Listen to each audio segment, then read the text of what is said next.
off. We'd like to welcome all our overseas visitors here for the Olympics, especially Derek from Chicago. How you going, Derek? 真係有殺錯，冇放過。 Which roughly translated means don't miss out on don't miss out, watch everything that we've got. Sorry, I can't speak Chinese. And now we've got the fabulous girl talk with the fabulous Que Sera. Tonight's episode features flashbacks from 1998 queer film festivals. Demonstrates how to cook a lamb roast with lots of yummy veggies. Enjoy Bitchin Kitchen.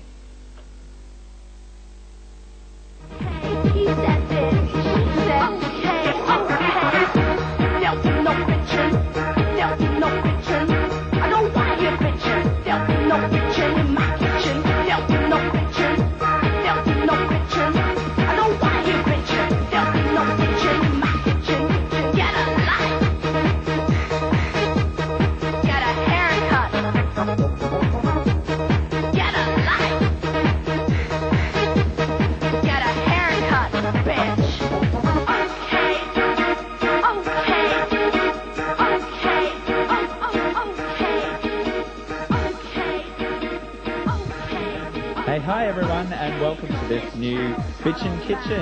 And today we're here at a very well-known Melbourne superstar's kitchen. It's the fabulous Miss Tabitha Turlington. Welcome, Tabitha. I thought you were going to pan on to my mother and you're going to think it was Belle Gelée, but no, it's not. And superstar's not something I'm comfortable with. I prefer performance artistes of the Immaculate Conception. Okay. And who's this lovely lady you've got standing next to you? That is Lee. Hi, how are you? I'm well, thank you. Yeah, we're going to talk to you a little bit more what it's like being Tabitha's mother shortly, but Fabulous Stephen's been slaving away here today. What are we doing today, Steve? Fabulous Stephen. Well, we're making a lamb roast because what else would you do on a Sunday? Even though this isn't a Sunday, it's a Monday. We've had a really good weekend. We want to have a really good tucker, and so we've got it all in the oven. A good tucker. A good tucker, that's right. I actually like a good tucker every now and then. It helps keep everything away.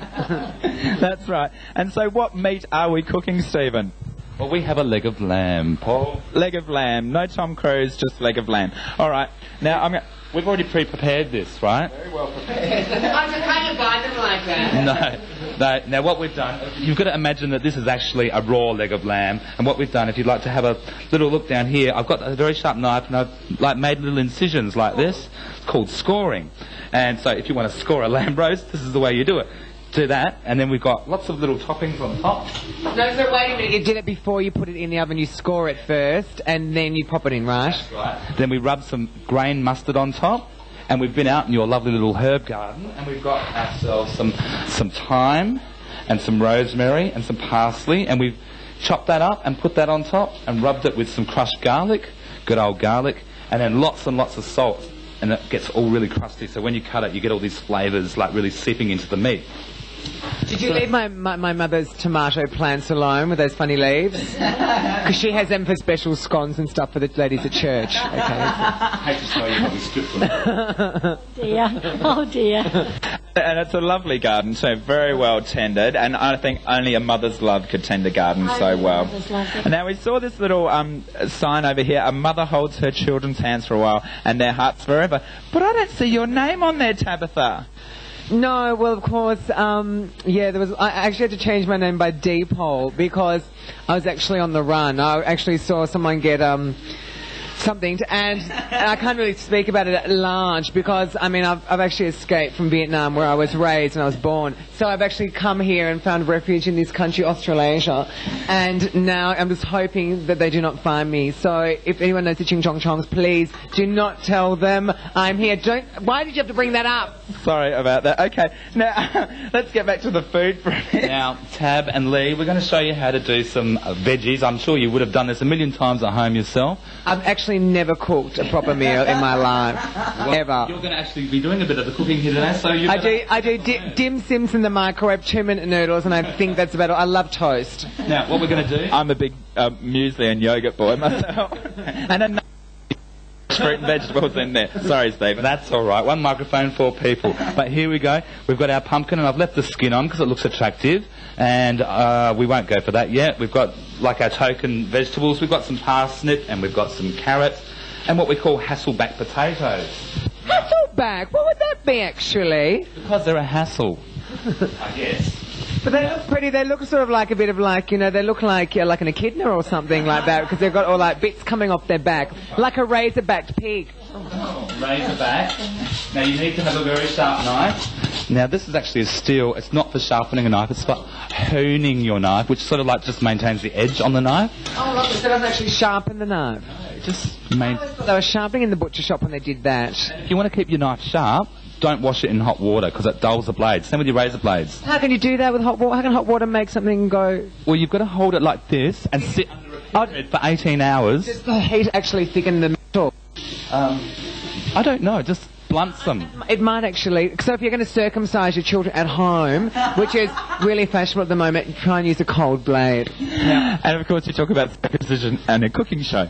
Now, Lee Dales, Yes. we're going to circumcise this potato. Okay. Okay, now you need to like slice a little bit off there so it stays nice and flat so you don't cut your fingers off. Right. And get your fingers like this so you don't have your finger hanging over because you can cut that off. You don't expect me to do this, do you? No, I was just going to show you. Oh, thank you. You keep your thumbs in behind that and that becomes your guard so that you can cut without cutting yourself.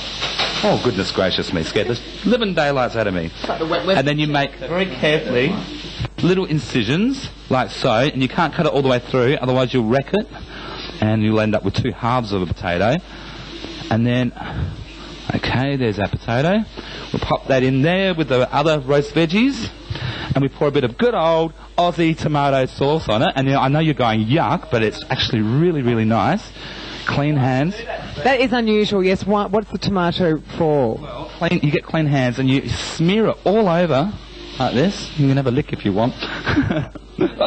I've lost the piece. A guy named Samir. Right, and you get them like that and you put them in the pan with the oil, and what happens is the tomato makes the veggies go all golden and beautiful. You know when you go into those department store windows and they've got the lovely golden roast potatoes? I thought that was shellac. That's the secret. So we've got our... She's giving away heavy secrets today. Keep up with this, and you can perhaps surprise someone and do it for them, or perhaps just get him over to do it for you. It's much easier. That's actually a bit of pumpkinickle on the floor. I dropped a bit of pumpkin on Lee's floor. I'm sorry, Now, there's Lee. a question I wanted to ask Lee. Around the dinner table, Yes. when young Tabitha was just a whippersnapper, Yeah.